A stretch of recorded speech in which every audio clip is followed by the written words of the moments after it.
at this time to those employees who have served this village for a long period of time. The first one is Mr. Stephen Phillips, Jr. Please come forward. This is for 25 years with the village. That's the villages, and this is NICOM's, the New York Council on Mayors. So we appreciate your 25 years of service to the village, Steve. Thank you. Time flies when you're having fun, right, Steve? It's flying now.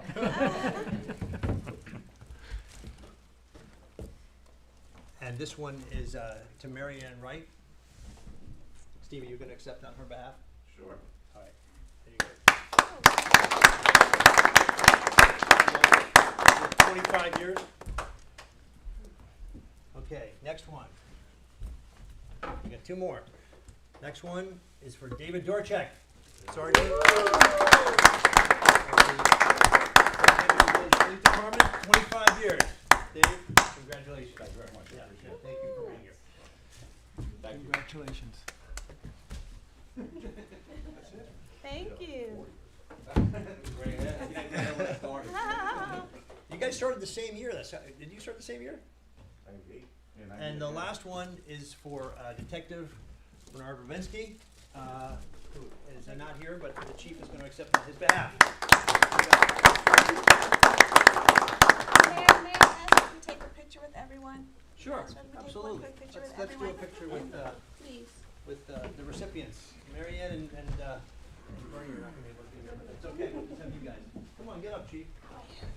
You can begin. You accepted on her behalf. Come on in. Whoa, Oh, I'm excuse me, sorry. Scott. I'm getting out of the way, so this is too tight. I remember doing the interview in the mayor's office. Get out of the way, so. Joel Malky, Yep. Steve Combs, Exactly. and Mr. Bucket.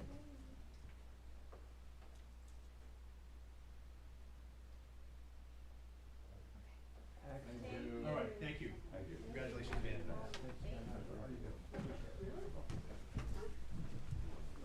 Everybody have a happy Thanksgiving. Well, we're gonna see you right after Thanksgiving, I hope, on Saturday.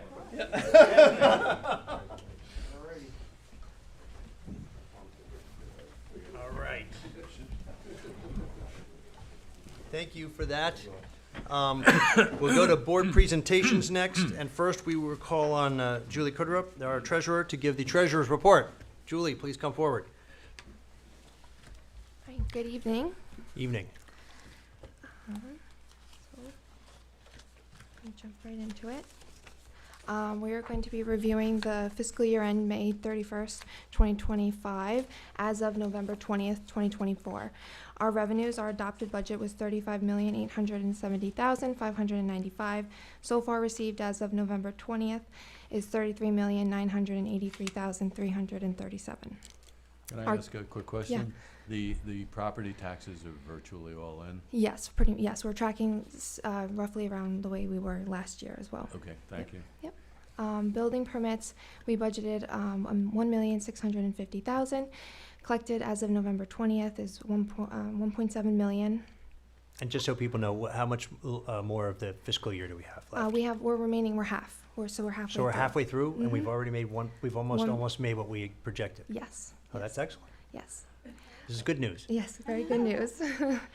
Our county public safety sales tax is $358,000 we budgeted, and we collected $394,000. We will not be receiving any more payments in this line. We received once, and this is done, so we're 44. But we collected more than 1,000. we Yeah, budgeted for, which is always 44,000. good too. Yep, and this is just a I quarter don't of the think you're sales getting the money, tax. Steve. Oh, Steve left. This is a quarter of the sales tax that the county receives, and they disperse between all the municipalities in Suffolk County. Fines and forfeitures, we collected $450,000. Well, we budgeted, I'm sorry, and we collected $626,000, and this is as of September of 2024. I do have October's numbers. That's coming in roughly $111,000. We haven't recognized it yet because we're waiting for the state controllers to pull a portion of that fund out, and once we receive that invoice, we'll recognize that revenue over. And that's probably going to be roughly around $10,000, the invoice most likely. So our fines and forfeitures collected at the end of last fiscal year was $596,000. So we've already beat last year's full collection Excellent. on fines and forfeitures. Our interest, we budgeted $500,000 and we collected $626,000. We know that the Fed has said that they were going to decrease the interest rates. However, New York class, what's great about them, instead of bluntly cutting the interest rate, they gradually decrease the interest rate. So that's why we have the majority of our funds in New York class. Excellent. Yes, and so far our interest rate today was 4.7%. So what we're collecting. So as for expenditures, our adopted budget is $35,870,595. Expenses $14,580,821. That is 41% of the budget. So we're under half. Yes. Now our That's good. New York State and local retirement system rates increased greater than anticipated. Our ERS, which is employee retirement system, increased 19%. And our PFRS, which is police and fire retirement system, is 14%. Now we don't pay fire, we don't have paid firemen, so it's just the police retirement system. And Julie, in the Yes. adopted budget versus the expended, you note that it's at 41% of Yes. the years. Is that where we should be? Are there departments doing better than they should be, or Yes, things so- we should be carefully looking at? I feel like we are on target. So last fiscal year end, we were 43%. You beat me to it. I had those numbers. I was getting there. We're 43% expended last year, and we still had we had expensed our interfund transfers already, which is moving money from our operating funds to our capital reserves. We had still remaining bond payments, and we did not pay the retirement invoice, which is a great deal, like a one-shot done. Big figure. And this year, if we add in the transfers, we did not appropriate the transfers over into capital reserve yet, and that's $1 million. So if we add that in, we'd be at 43%. So same as last year. So we're tracking the same. I do have a budget mod on for tonight that you all will be reading and voting on. The Treasurer's Office did a mid-year projection, and we got to look at the budget lines, and we projected which lines were going to have shortfalls and which would have underspending, and we adjusted accordingly. This is a budget neutral. There's a big number there, but it is budget neutral. Just moving lines from expenditures, and yes, so that's that. And now I just have a few charts for you guys. So as you can see, this is the building department revenue collected. This is the same time period from June to November for the past 3 years as well. As you can see, we have increased more than the last 3 years. Julie, Yeah. the increase this year is phenomenal, Yes. but it's not on a kind of an upward tick, right? There's been more deviations in the years that we've had. I think in September. In September, we collected roughly over $800,000, and then in October, I'm sorry. In October, we collected $77,000. So it's kind of all over, but it's showing that we're over target from last year. So then moving on to fines and forfeitures, same time frame, June to November. You can see we've greatly collected over the previous years. We also introduced, it's not only the court activity, but it's also the cloud-based ticket system that you implemented last summer, which I think has added to this because of the So should we be thanking the chief? dismissal Yeah. rate is not what it used to be, based on the fact that it's computer generated. And then I'll just show you now this isn't comparing June to November, it's just June to November compared to all the previous fiscal years totals. So you can see we've already out collected, and this is as of September 2024. Wow, that's good. Yeah, yep. So then our interest collected as well, this is June to November as well. You can see even though the Fed said they were going to decrease the rates, we're still tracking in higher from last year. And much higher than The other or 2 years, years ago, yes. 3 years ago, yeah. Yes. Yep, okay, and then, so this chart is our ERS, our employee retirement system. This is the tier 4 rates, the changes. This is the most infected, village employees are in the tier 4 rates. You can see that in 2017, there was 15% decrease, and then in 2022, there was a 13% increase, and then 2023, we had a 28% decrease, and then this year is our highest increase at roughly 19% increase. These costs are based on a lot of things, actuarial calculations where the actuary assumes patterns of retirement, patterns of ordinary retirement, patterns of disability retirement, as well as market performance. Mhm. So that's all the kind of formulation that goes into what the employer contribution is. Very difficult for us to predict. Mhm. So then in our police retirement system, you can see that it was from 2016 to 2020, it was kind of relatively the same. There wasn't crazy amount of increases. And then in 2022, there was a 19% increase, and then which was the highest. And then now we have the second highest at 14%. And What then does the future hold for those rates? Do the we future, know? they are going up. I believe it's going to be, they're projecting 10% in ERS, and I believe it's 5% in PFRS on top of these. Yeah.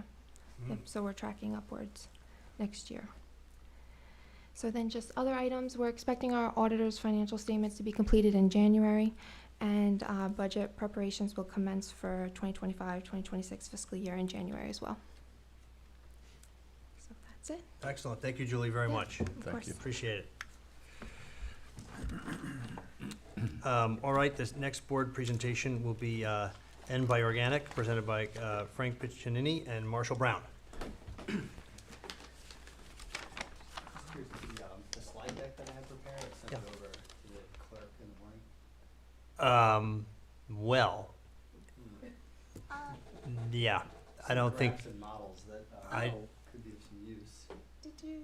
you didn't bring a computer with it on it, I did you? have it. Well, then I think the best thing to do is to actually hook that up and let that be what we use, just the way the treasurer did her presentation. Sure. But, I'm sorry. no, that's fine. So while we're letting you do that, why don't we turn to the administrator to do correspondence to the board? Okay, tonight we have a letter from a Brenda Simmons, who discusses the historic district and the evaluation, compliments the board to going to a third party, actually makes recommendations for other areas in the community which should be considered as well, for several historic reasons. And Just so discusses. people know, Brenda Simmons is the head of the Southampton African American Museum. Yeah, thank you. And she also recommends that the report from the historic districts would be helpful if it's sent out to all the residents and made available to the public.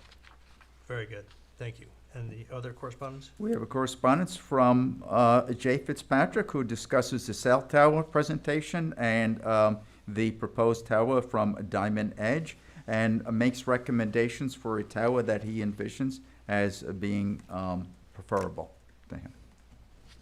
Okay, And that's all. thank you very much. Are you guys ready yet, or need a little more time? Need another minute? Okay, that's fine. So why don't we, Well, actually, I could. oh, sorry. sure, please, Sure. go ahead. Yeah. You go ahead, we won't get to the Right. resolution yet. Thank you. Yeah, it's been a long road to come here. Hi, I'm Marshall Brown, co-founder of the Long Island Conservancy and principal at Spadeford Water Treatment Services.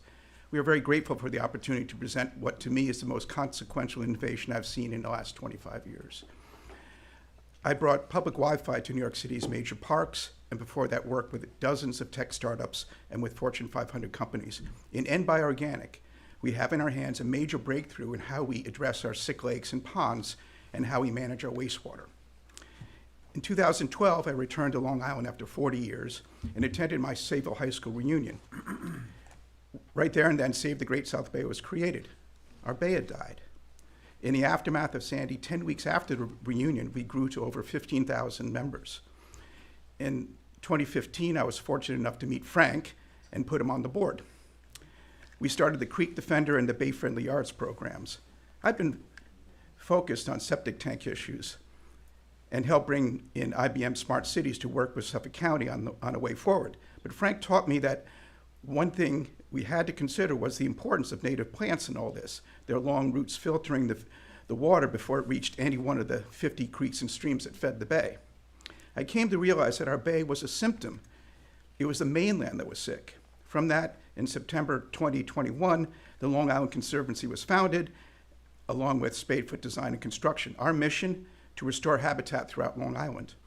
And Bioorganic was brought to my attention in March 2022. Here was a startup composed of senior PhD microbiologists, and they were just beginning to deploy. The simplicity and elegance of their solution was compelling.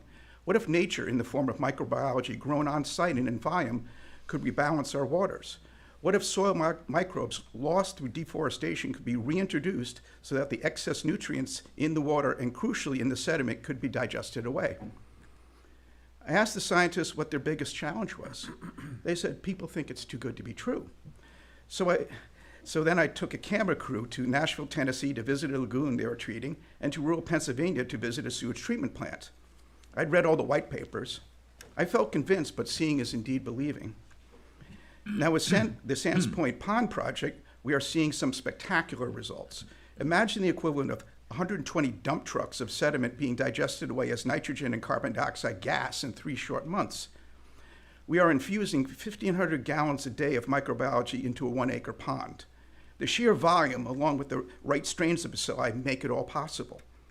Buying that much microbiology in spore form would cost over $2 million a month at 50 a gallon. We are producing live microbiology at 17 cents a gallon. I think of all the dying lakes, ponds, and bays on Long Island. Up until now, all we have been able to do is measure their continued decline. What if here in Southampton, with the people assembled in this room, we could enact a living future for Long Island's waters? There is so much we need to do now, and now we have the means in our grasp. Mm-hmm. Thank you very much. You're welcome. I appreciate that. We are very close to joining the panelists. Okay, Frank. Well, why don't we just do the first couple of resolutions, Len, and we'll come back to them. Okay, number 1, resolve the claims for the warrant dated November 26, 2024, totaling $203,841.03. Warrant number A14, general. $724,804.14. Warrant number H6, capital.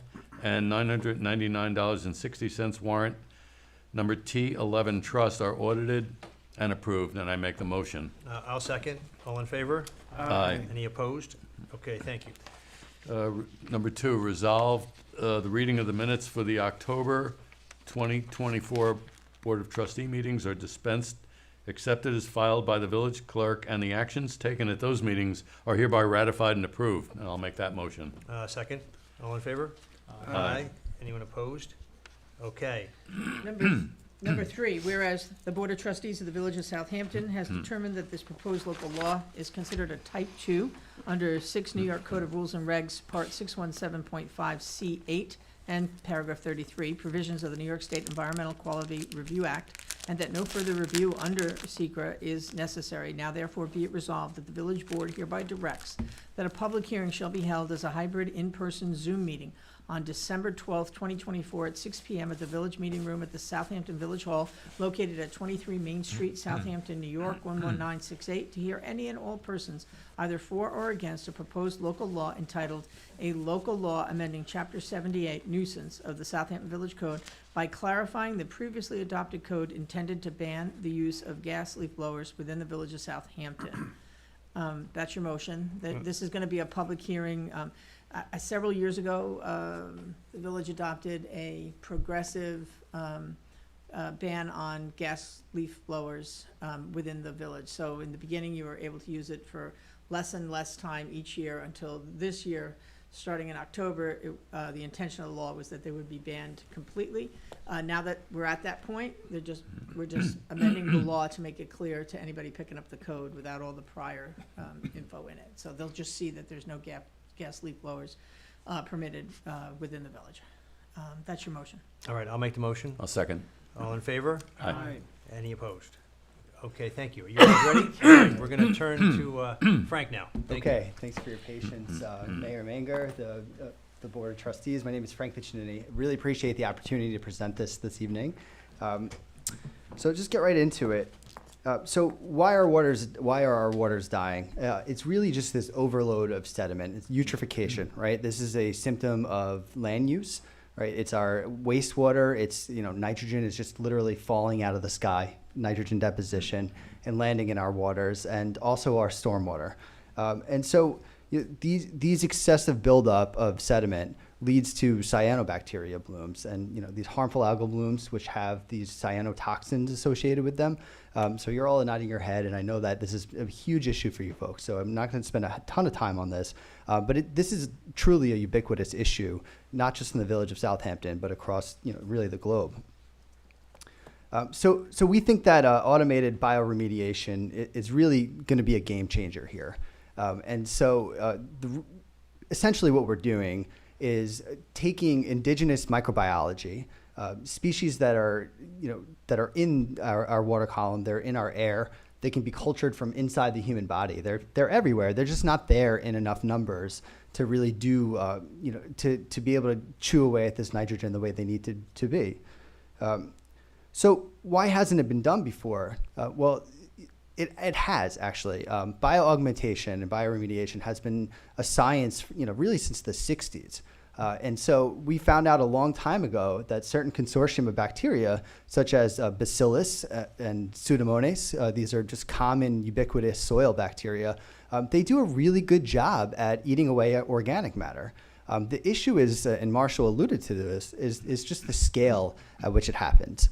So the folks at MBioRganic, they pejoratively call it the bug in the jug solution. And so this has been around for a really long time. And if you have a koi pond, let's say, that has too much organic matter in it, you could take this bug in a jug and dump it into your koi pond, and it really will do the right job. But imagine in Old Town Pond how many jugs of microbiology you would need in order to actually make an impact on the environment, and it's a lot. And so what the folks at MBioRganic has done, beyond coming together with really understanding this consortium of microbiology, they've come up with a really ingenious way to mass produce this microbiology on site.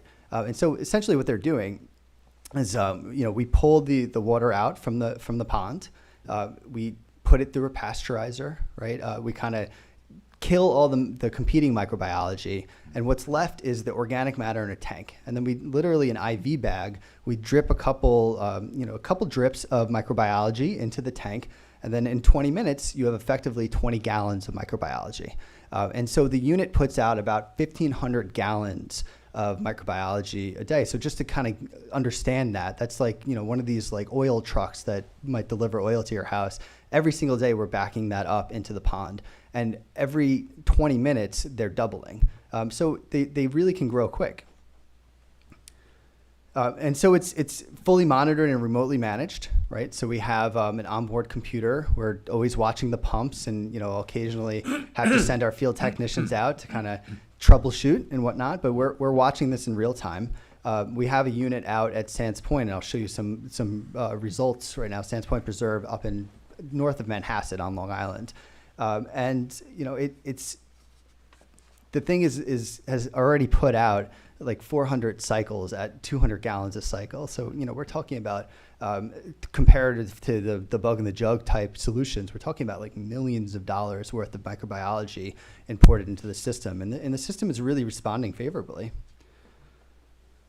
So I'm just in the interest of time, and since we fumbled a little bit, I was going to talk a little bit about Spadefoot's business practice. But in general, we beyond restoring the microbiome using this game-breaking technology, we're really good at solving some of the nitrogen load issues in the watershed through invasive species removal, through native ecosystem restoration, and stormwater management. In just three short years that in our existence, we're by far the biggest native plant installer on Long Island, and we're excited to continue to grow, restoring ecosystems. But we're also very excited about what we might be able to do in the watersheds here in the village of Southampton and beyond. So I wanted to take a quick second to talk about, Well, okay, there's other solutions potentially for dealing with eutrophication on Long Island. Some that have been some that have been proposed, and some that are in the process of moving forward. I wanted to talk specifically though about one of the options that's often spoken about, which is dredging. Dredging is a difficult one. First of all, it's super expensive as compared to bioorganic. So these aren't my numbers. So for Old Town Pond, a comparable dredging solution is going to be around $4.1 to $5.54 million, depending on whether or not you folks have a place to dispose of beneficial reuse of the dredge material. But beyond just the price, the absolute mess that it leaves to the neighborhood and is difficult, right? We're talking about 30, 40 trucks a day. You can't haul wet sludge, right? So it has to sit there in a stinking pile and dewater until it's ready to be shipped off. And just imagine like lane closure. Imagine a construction site, but one with soupy mud everywhere. And that's kind of what the neighborhood would look like they were estimating 5 months. And these projects generally don't go in the allotted time. So it might be a little bit more than 5 months. And also as compared to other technology, like the algae harvester, there's no technology risk, right? This is a treatment as a service. We're plugging in, we're discharging the bacteria, you'll see results, and we could always unplug and take our ball and go home. But you can't really do that with similar, CapEx type projects. I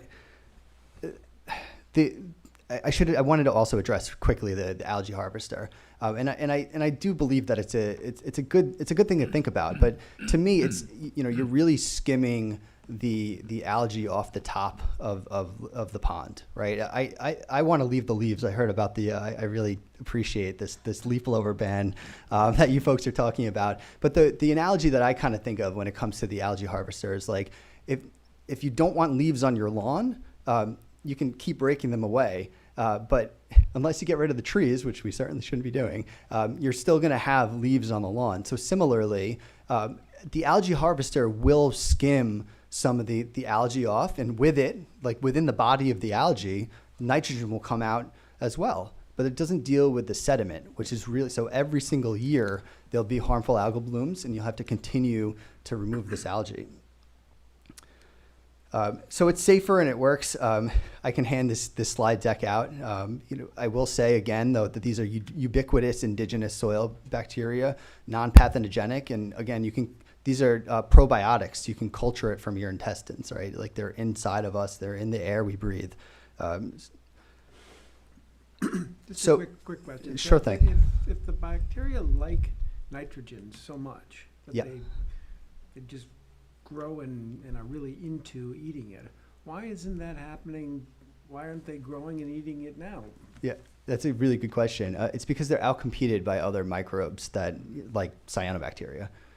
So you have to dominate the system, set the system back into order, and then these probiotics will kind of eat away the sediment, and then that's it. But it's just about the fact that these indigenous microbiology they are typically grown in the rhizosphere, like within the tree roots, and associated with fungi. They actually found, like in nature, they form a biofilm associated with fungus and mycorrhizal fungi.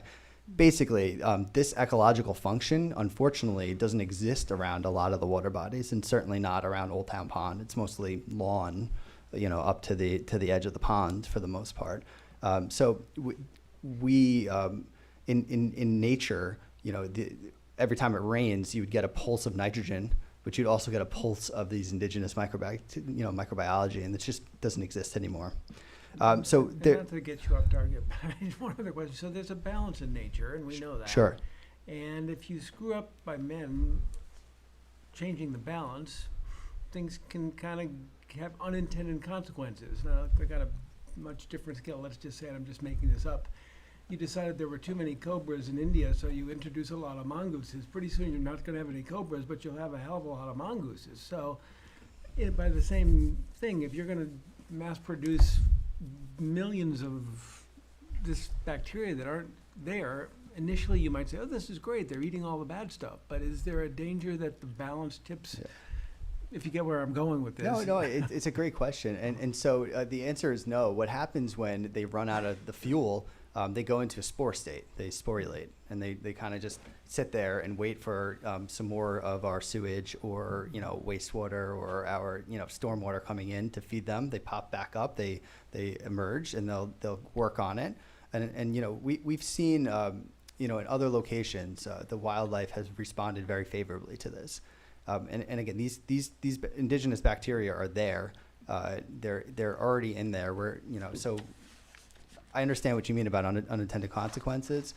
However, they're just going to chew through the deleterious organic matter, and the system will be restored in balance. And then ideally, you can unplug the thing and go away. But that would take a watershed type approach. That looking at some bioswale, some native plantings, in particular trees around the pond, dealing with our wastewater issues and being really diligent. But I'm not worried about unintended consequences because these bacteria are already in the pond. It's just we just need more of them to kind of reset the balance. Thank you. The vertical that they originally developed this for was for wastewater treatment plants. And they've done some incredible stuff with it. Just read a couple statistics off, and I think I might be past the time allotment. I wanted to show you data from Sands Point. Let's just jump to the wastewater lagoon because I think that's most comparable to the situation we're talking about. They plugged in for 30 days and then unplugged and came back a year later and measured it. And there was 1,000 cubic yards of sludge just reduced. And imagine that's about 51 dumpsters of sludge, and all they did is discharge for 30 days.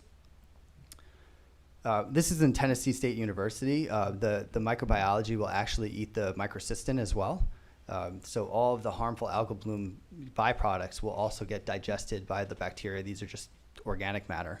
And so, you can sort of see the before and after. I think that's really the money shot on this slide. But we did it here on Long Island, and perhaps like you, I was originally skeptical when this came to me. To be fully candid, and I did my diligence. Obviously, I was going to kick the tires on this. Now that I've seen it actually work in Sands Point, I'm sort of an evangelist, right? And so we started in 8-1. This is so not too long ago, and we saw, this is one of these ponds in Sands Point where it was like fluorescent green. You dip your toe in, you might grow another toe. Like it was a really horrid situation, and we started discharging, and just visually, there was just a point where boom, it just fell off, and like the water clarity started to increase. And you could say, oh, look, these are nice pictures, Frank. What does the data say? And the data confirm our visual observations of this. I'm pretty excited about it. And so we took a bunch of data. So the big thing that we took is we used something called a sludge judge. You could see it here, one of our technicians holding it. It's just a graduated cylinder that gives you a good idea of the amount of settlable solids in the water column. So how deep is the sediment, basically. We took water quality data. We did a full nitrogen series. We took phosphorus, suspended solids, a whole suite of parameters. And we also took that same suite of parameters from the sediment. Here's some models that I put together for the sludge judge data. And so you can see this is baseline. This is prior to discharge. And this is actually a man-made pond up in Sands Point. And so the source of it is pumped from the aquifer. And it runs pretty good. There's a decent current, and it dumps into a pipe here, and that goes out to the Long Island Sound. So there's a decent flow right through it, and you can see that the depth of the sediment. I should orient you on these diagrams. Red is deeper, and blue is shallower in terms of the sediment. And so, like a rock in a stream. Like a rock in a stream, the sediment collected on the outside of this flow right here. This is where all the solids were settling prior to discharge. It's important to understand how the bacteria actually act on the system. So when you discharge, the first thing that they're going to go after, and they have gone after here, is the sediment interface between the water and the sediment. So that it's like a smorgasbord for them. They're really excited. But they're facultative anaerobes, so they can digest in anaerobic situations, but they are more energetically efficient when they're in anaerobic respiration. So they first go for that oxic layer of sediment, and then they go into the water column and take all the water quality parameters down, and then they start working on the sediment. They kind of fluff it up. And solubilize the phosphorus. They make it more oxygenated and so on. And so what you're seeing here, this is just this is 3 months later, 8/16, is that the depth of the sediment throughout is getting deeper actually, and it's just because it's fluffing up as you go through, and that deep spot, that's where they went to first. So these bacteria, they're motile, they move. And they swim towards, it's called chemotaxis.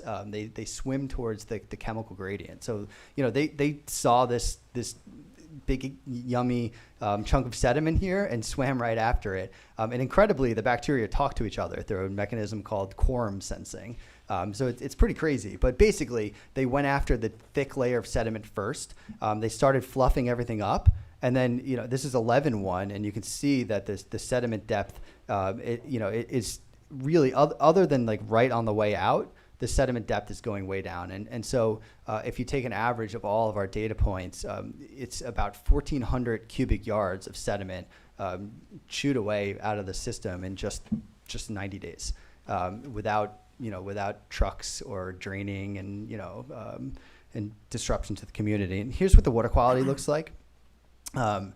You kind of have to think, so these charts aren't exactly intuitive, but I'll highlight a couple things and then just be done, because I think that the first they went after the sediment. You could actually see the sediment nitrogen load dropped 80% in just a week or a two. It was 2 weeks. 2 weeks just looking at it here after the discharge. You see though that the water quality parameters started to tick up at that same time, and that's reflecting the fact that we're actually discharging a massive quantity of microbiology, and the microbiology has nitrogen in it. And so we're starting to fluff up the sediment. We're adding microbiology. So when you're looking at trends and decreasing trends here, keep in mind that we're continually augmenting the system, basically adding nitrogen to it. So what you're looking at is a net decrease in nitrogen. So it started to, it ate away the nitrogen in the sediment. And then what happened is that, this is contemporaneous with the dieback of the algae bloom. And the algae didn't get eaten by the bacillus. We're not actually killing any of the algae. We're just robbing it of its food. And so you saw all these water quality parameters. This one is suspended solids. This is organic carbon. This is phosphorus. This is organic nitrogen. All of them drop precipitously, contemporaneous with the obvious visual changes in the water quality. And so you saw so basically the algae dieback settled out to the bottom, and that's why you see this uptick in the sediment right here. And then the bugs are just absolutely getting to work and are reducing the nitrogen and phosphorus load in the sediment tremendously, but also dropping the water quality. And this is the time of the year that water quality parameters, obviously the pernicious effects of water quality impairments happen in the summer, right? That's when we see it. But in terms of the measured water quality parameters, things like nitrogen, they actually go up in the winter, and that's because the biology around, like the trees and plants and what around the pond, they go dormant and kind of release the nitrogen back into the system. So we're seeing massive drops in water quality parameters at a time of the year where they should be ticking up. So we're really excited about this, and this is the team, and I think that I'm over time. So I'm happy to take questions, and I'm really grateful for the opportunity. So I do have a question. Sure. So in the example you showed, there is a flow of water. That's so right. it's definitely not stagnant.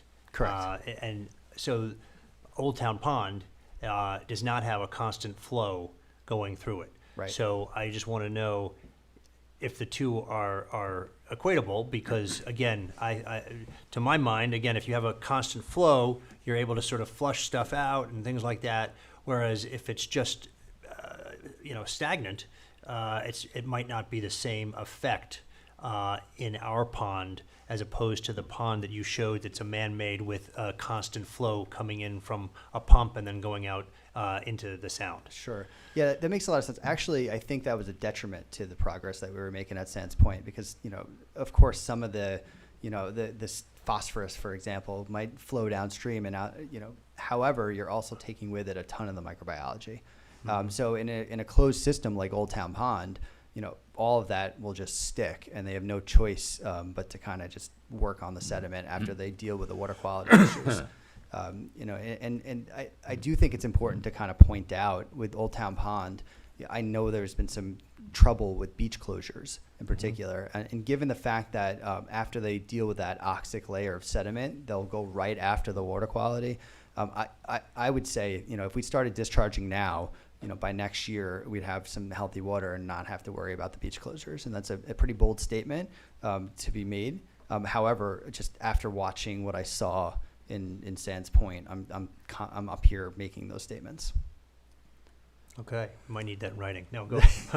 Who else has another question? Have it on tape.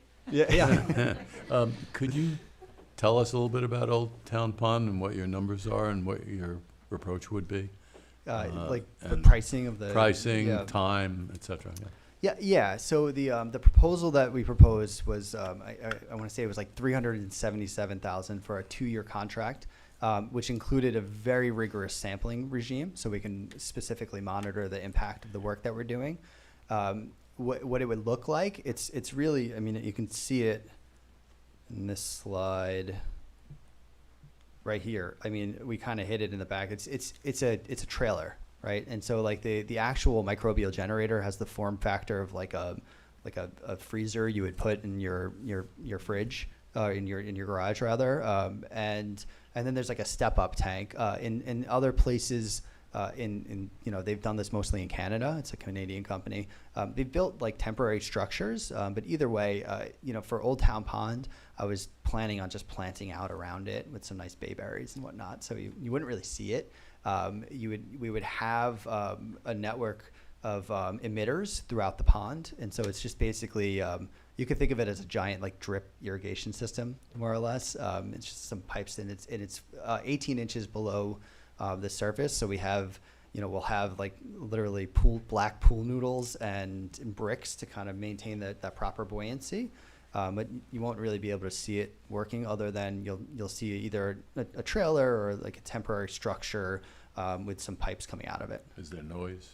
No, I mean the pumps run every hour or so, and it's not an enormous pump, and if you're 15 feet away from it, you wouldn't be able to hear I think it it's going. like a soft hum. I was actually at Sands Point. Yeah, that's a better way to. I was actually at Sands Point, so Yeah. it was maybe like a soft hum, Yeah, if that. it's honestly comparable to like a filter, a pool pump, like you would hear in a pool, something Mhm. like that.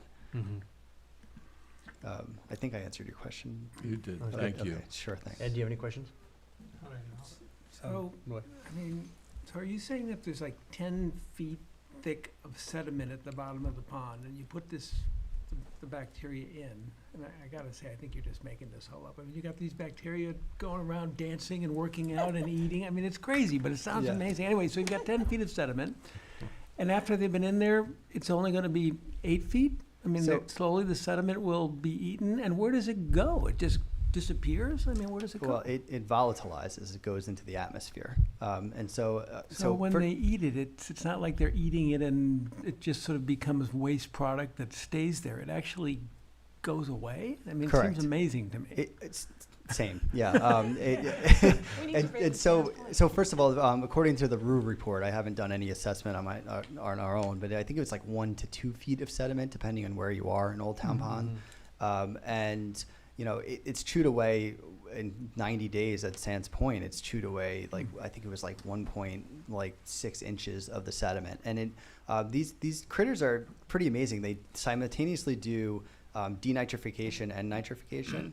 I'm sorry, got that backwards. Nitrification and then denitrification. So what does that mean? So basically they force the nitrogen cycle through. And so the most of the sediment at Sands Point is just back into the atmosphere where it came from. Wow. Yeah. So the only question is, so is there any odor from this? Oh, no, I mean, just less odor because the pond is no longer dying, right? Just Like, understand, yeah, what is the sediment composed of? it's, It's not like sand, it's gotta be something else if it can be just eaten and. yeah, it's organic matter. It's you know, cellulose from plant tissues. It's waste from septic systems that are leaking through the aquifer. It's, you know, inorganic nitrogen coming out of these sanitary systems. It's organic nitrogen coming from the farm fields north of Old Town Pond. It's just muck, right? It's the reason why, you know, I'm 41. I've never swam in a pond on Long Island because who would do that, right? You know, and I know folks who are older than me would tell me, oh, you know, I grew up in Massapequa. Oh, the Massapequa Preserve. You know, there was a watering hole. Do you ever go swimming in the pond? I'm like, are you kidding me? Like this, it's like 6 feet of sediment in there. And so I really think that this might be an answer towards, you know, having people swimming in the ponds again. And we're actually developing some applications for the terrestrial environment as well that we can kind of boost some of the, you know, the terrestrial nitrogen cycle. It's exciting to me. I hope it is to you. I think just for Lynn, our trustee, would you just let them know about how it's serviced and it's through a monthly, the amount? So it's broken down monthly how you pay for this. Oh, yeah. So I tried to kind of, you know, it was like an upfront mobilization cost, and I don't have the quote in front of me, I apologize. But there was an upfront mobilization cost, which, you know, shipping the unit down from Canada, getting it all set up, getting the electric down, and then it was broken up, you know, like over time, over 2 years. What I wanted to share with my trustees and the mayor is that you can see the progress, and if after 4 months, 5 months or so, you're not seeing the results, then you can unplug and go. We can pull the plug, and we'll take our ball and we'll go home. Yeah. But Which is pretty good. Thank you. So you're Hopefully saying the- we're not locked in, Robin? We are not locked in. What's the scale? That is, we're talking about Old Town Pond. Is that something that could also be applied to Lake Agawam, for example? yeah, we actually priced that out. We would use 4 microbial generators, and it would be like $1.2 million a year to run the 4 microbial generators that would be scattered, you know, strategically throughout the pond. And how many years, and what is and then what happens? Yeah, I mean, look, it's to be honest, it's you know, how long do we have to discharge? It really depends on how long it takes to kind of restore the terrestrial environment. So, you know, Marshall mentioned that it was the mainland that was sick with the Great South Bay. Right. You know, the bay was but a symptom, and so, you know, we need innovative alternative you know, wastewater systems. But I think more so we need to restore nature to the shoreline of the ponds, and that's where these microbes live, and we really need to restore that rhizosphere. But I guess once you're in it, and you have to keep doing it, or is there an end point? Well, so again, it's about Right, limiting so the. as long as the stuff Yeah. starts feeding into the pond or the lake, you're gonna need to remediate it. I got it. Yeah, I got and to be honest, the folks up in Canada have been so, like, almost myopically focused on wastewater that you know, in terms of this application of it, you know, it works, but in terms of monitoring how long and what's the legacy effect, but we're dropping a ton of microbial matter in there, and they're going to keep working. They're going to keep multiplying. Right. They're going to keep pushing the nitrogen cycle through it the way that nature intended. Thank you. Last question, I promise. The microbes, once they're in the water and they can feed, and you said they become spores, once the nitrogen levels go down.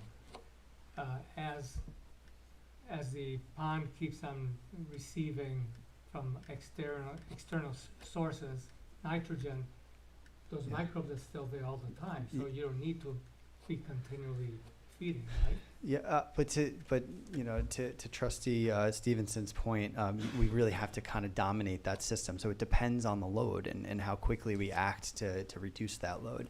These spores are found in like clean rooms, like, you know, when they're trying, you know, they've actually cultured Bacillus bacteria off the outside of a rocket ship after it comes back from outer space. I mean, these spores, you know, they'll kind of close up, and it's a defensive mechanism to deal with extreme heat or nutrient limitation, and they'll, to your point, reactivate. But how long will a load of, let's say we put in 400 cycles at 250 gallons per cycle, how long does that load last in a given water body? Frankly, we're measuring this, and we're more impressed than the folks. Let's put it this way: the folks at MBI Organic are really surprised at how quickly this one is going at Sands Point, and they think that's attributable to the new distribution network and some tweaks to the bacterial consortium. But this is science. This is cutting edge, and we're finding this out as we go. It's adaptive management. So, last question, I promise. Yeah. Do you have to get DEC or governmental approval to just start putting stuff into the water? We do. So we have an application into the state already. That is pending. We need trustee approval, the town trustees approval, and we need. I think that might be it, and maybe the Army Corps, but they typically don't weigh in on these types of things. Okay. They've been in contact with me, the DEC. Thank you very much. Thank you. Thank you for your time. Appreciate it. Thank you. All right, we'll go back to resolutions. Number 4, whereas the Village of Southampton is seeking to improve wireless communications infrastructure and services in the village to improve communications for first responders and residents of the village, and whereas to that end, the village authorized and presented a request for proposal for wireless communications site development and management, and whereas on June 25th, 2024, after full consideration of each of the proposals and upon the recommendation of the RFP committee, the Village Board of Trustees awarded the bid to Diamond Communications, Diamond to design, construct, operate, and maintain wireless communication facilities on village-owned sites, including antenna towers or poles and foundations, utility lines, transmission lines, air-conditioned equipment shelters, electronic equipment, transmitting and receiving antennas, standby power generators and generator pads, and supporting equipment and structures to ensure comprehensive wireless communications coverage throughout the village to improve communications for first responders and the public in accordance with the bid.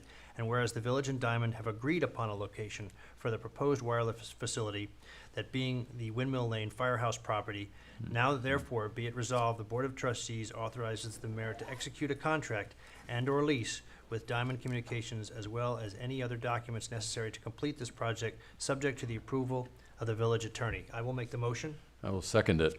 All in favor? Aye. Any opposed? I have a question. Yeah. Since we're being asked to approve a contract, before it's actually signed, can the trustees be able to look through it? Well, yes, I mean, the village attorney is gonna have to review it as well. So certainly, Ed, you can look at the contract, yeah. You will remember the contract is an upfront payment to the village of, I think, Yes. $501,000. And then, ongoing rent annually after that. Yes. So I know when we looked at the RFPs, this one was the best financially for the village. But absolutely, you should review the contract, sure. Okay. And Mayor, as was Yeah. pointed out in the last meeting by the Diamond Communications people, there's going to be ongoing opportunities for the public and us to weigh in on. Oh, yeah, they have to go to the village Yeah. boards. This is just setting them on their way to go to the Right. village, land use boards for the approvals necessary. Okay. We voted. Okay, we'll go to the number 5. Number 5, whereas the treasurer's office has completed the village's mid-year projections and after careful analysis has determined which budget lines will produce a shortfall and which budget lines will have underspending in the remaining fiscal year. And whereas these changes will be budget neutral, now therefore be it resolved, the Board of Trustees hereby approves the following budget modification of $527,632.93, and I'll make that motion. I'll second. All in favor? Aye. Any opposed? Okay. Whereas the Village of Southampton is planning to install a water filtration system consisting of 2 algae harvesters in an effort to improve the water quality in Lake Agawam, and whereas the village has been working to advance the project by obtaining the necessary permits from the Environmental Protection Agency, EPA, and the New York State Department of Conservation, NYSDEC. Now therefore be it resolved that the Board of Trustees hereby authorizes the mayor to enter into a contract with Haydock Engineering Limited Liability Corp. to provide environmental services to the village on an as-needed, on-call basis to assist and support the village in obtaining the necessary permits, subject to the approval of the village attorney at a cost not to exceed $5,000. One point of order here. It's actually 3 algae harvesters. That should be changed from 2. I'm sorry I didn't catch this earlier. It's actually 3 algae harvesters in the first line there. But I will make the motion. Is there a second? Second. All in favor? Any opposed? Okay, thank you. Resolved, the Board of Trustees approves the following 2025 beach parking permit fees as follows. Resident permit, no cost, 3 permits per property, 1 permit per business owner or manager. Additional permits may be purchased at the local non-village resident rate of $300 each. Local non-village resident permit, $300 each. Senior, veteran, local non-village resident permit, $200, limit 1 per property. Summer visitor permit, $600 each. Note, hotels, motels, and B&Bs must purchase a minimum of 10. I raise a motion. I'll second. All in favor? Aye. Any opposed? Okay, thank you. Ed? Resolved, the Board of Trustees approves the request received by Joe Diamond, General Manager of the Southampton Arts Center, SAC, to waive the building permit application fee of $75 for exterior signage, which was approved before the Board of Architectural Review and Historic Preservation on November 19th, 2024. I make a motion. I'll second. Oh, you second, sorry. Robin second. All in favor? Aye. Any opposed? All right, we're actually gonna hold 9 for after we have an executive session.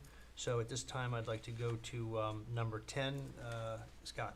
Resolved that the Board of Trustees accepts the resignation of Teresa Malhado as a member of the Board of Ethics effective November 20, 2024. I'll make the motion.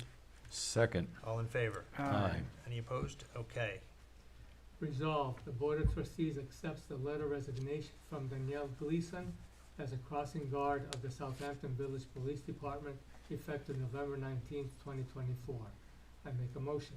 I'll second. All in favor? Aye. Aye. Any opposed?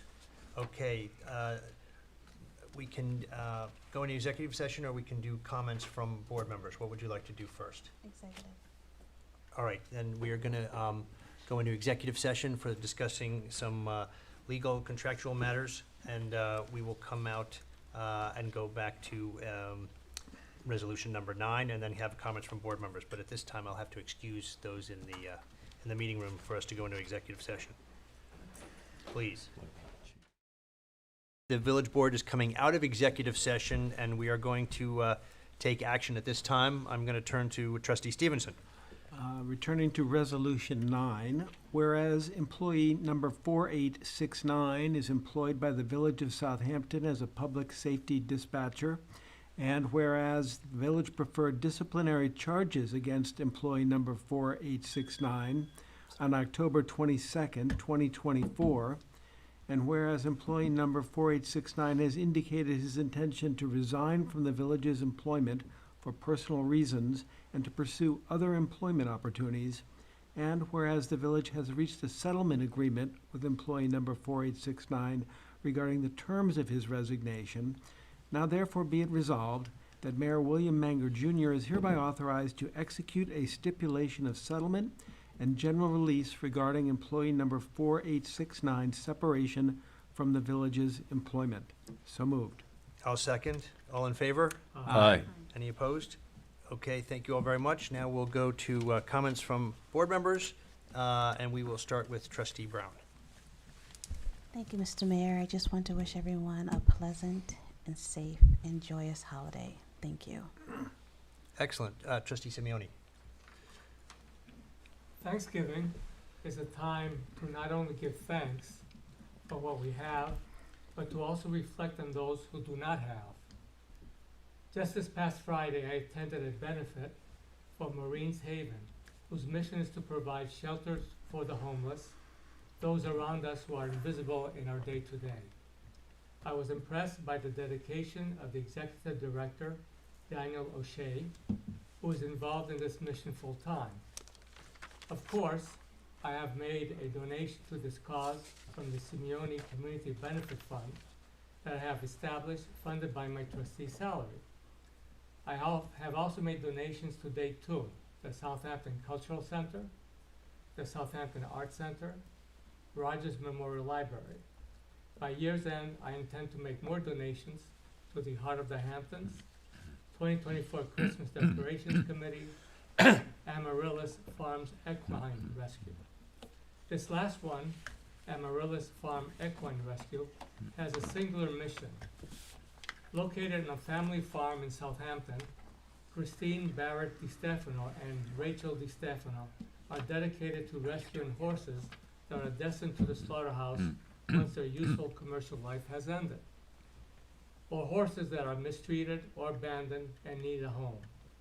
Among the programs offered are classes to educate the public about the horse and a camp for 10 weeks for children to come to learn hands-on about the wonders of horses. A couple of months ago, I had made arrangements with the Suffolk County Department of Public Works to install bus shelters that were sorely needed by our community. I'm now pleased to announce that the first bus shelters are in the process of being installed on Nugent Street, across from the Rite Aid. The next ones will be installed on North Sea Road, and the last one will be located at Stony Brook Southampton Hospital. At the Southampton Culture Center, you can enjoy the following programs: Christina Stowe's Alchemy, Bridge Between Magic and Science, a photography exhibition daily from 1 to 6 p.m. Sticks and Stones Comedy Club on Friday, November 29th from 7 to 9 p.m. Boots on the Ground, a Christmas Carol, a live radio play on Friday, December 6th from 7 to 9 p.m. and on Saturday from 2 p.m. and 5 to 7 p.m., as well as on Sunday, December 8th from 3 to 5 p.m. And I wish everybody happy Thanksgiving. Thank you, Trustee Simeone. We will next go to Trustee Stevenson. Thank you. I would like to also give thanks particularly to those employees we recognized at the beginning of this meeting who've served the village for 25 years. That's an incredible record of dedication, and we owe a debt of gratitude to them. I'd like to thank all of the village employees, the police, the fire, the ambulance, and everybody in every department in this village government who makes this village such a wonderful place to live.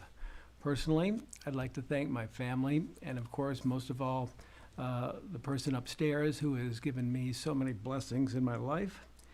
I plan on Thursday to make like one of the Mr. Piccinini's bacteria and eat as much turkey and stuffing and cranberries as I can. I'm hopeful that those bacteria will make it just solubilize and go away without any effect on my body whatsoever. So thanks to everybody, and happy Thanksgiving. Thank you, Trustee Stevenson. Trustee Zananti. Thank you, Mayor. Roy, you're always a tough act to follow. With tonight's action, the mayor can now sign the contract with Diamond Communications to begin the process of constructing the cell tower on Windmill Lane behind the firehouse. It's almost poetic justice that the site selected was a first responder public safety village site. The cell tower will enhance communications among and between the village police department, EMS, and firefighters to help ensure the first-rate response to emergencies and to life-threatening situations. While not directly analogous, my experience working for the City of New York in downtown Manhattan on 9/11/2001 taught me, showed me, that first responder communication is of paramount importance in collecting information and making decisions during emergencies and life-threatening situations. I want to thank all of our colleagues who worked on this, the Planning Commission and the RFP team who managed the process. Of course, the biggest thanks is to the first responders who certainly shaped this project right from the beginning. I do want to also mention that 'tis the season. The first Presbyterian Church here on South Main Street is holding a Christmas bazaar on December 7th from 10 a.m. to 3 p.m. So that's a big shout out to them. And I also would like to wish everyone a happy and healthy Thanksgiving. Thank you and good night. Thank you, Trustee Zananti. So I would like to start by saying that on November 20th, I testified via Zoom before the OSHA public hearing on the new rules that they are promulgating that will affect our EMS volunteers in this village. They are requiring additional training to a level that really can only be met by those municipalities that have a paid force for fire or ambulance protection, and really should not be applied to a village like Southampton with only volunteers that work very hard and are very dedicated, but also have lives of their own jobs, their own families, and do not have the luxury of being able to spend the amount of time that OSHA is going to require of them if this law goes through. It will also cost the village a tremendous amount more money. Even just the physicals that are required. Right now, we pay about $150 per physical per member. We have done some analysis of what the OSHA request is asking of us. It would be almost $900 per member, well over $100,000 for the fire department. This would affect our taxes. We would have to pierce the tax cap. I told the folks at OSHA that we do not want to pierce the tax cap, and that they really should go back and look at this, and that one size does not fit all. A paid force is one thing, but a volunteer force is very much another. And so I spoke up on behalf of all of our EMS here in the village that volunteer their time to protect us. I also want to say today I went to Our Lady of the Hamptons Thanksgiving luncheon with Sister Kathy. It was a great event. The children there are extremely well behaved. I had a great time talking to many folks. There were some village folks that were also part of it, and it was really a very nice luncheon to begin the holiday weekend. I also wanted to say that we have, people may have seen that there is a new stoplight coming at the intersection of Main Street and Job's Lane.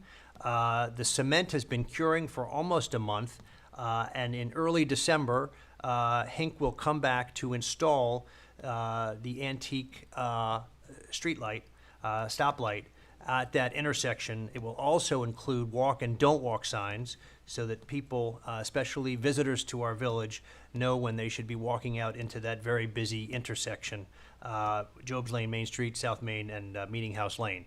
So that will be coming. Also this week, we have started construction on the brand-new playground at Downs Family Park. It's going to be much enhanced from what it used to be.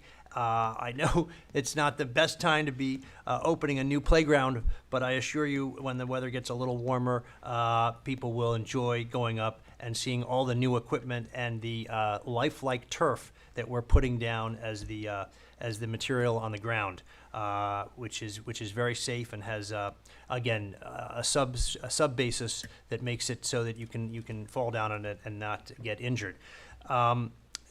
Finally, they should be starting next week the slate roof at the Southampton Arts Center. They've been waiting a long time for all this slate to arrive from Vermont. I'm told that it will be in next week, and they will start working on it after our Parade of Lights this Saturday, which I encourage everybody to come to because it is spectacular.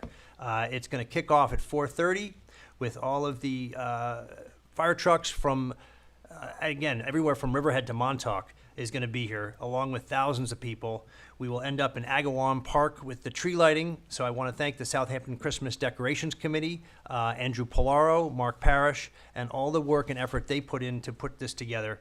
And then there will be fireworks at the end of that ceremony. But again, this would not be possible without the DPW employees that have worked around the clock this week to put up the trees, the wreaths, the bell over Main Street, Santa Claus and his reindeer, including Rudolph, flying over Main Street. And so we owe them a great debt of gratitude. We're very thankful for them, our EMS, and everybody should have a wonderful Thanksgiving. Thank you very much. All right, so at this time, I will make a motion to close this meeting of the Board of Trustees of the Village of Southampton. I'll second that. All in favor? Aye.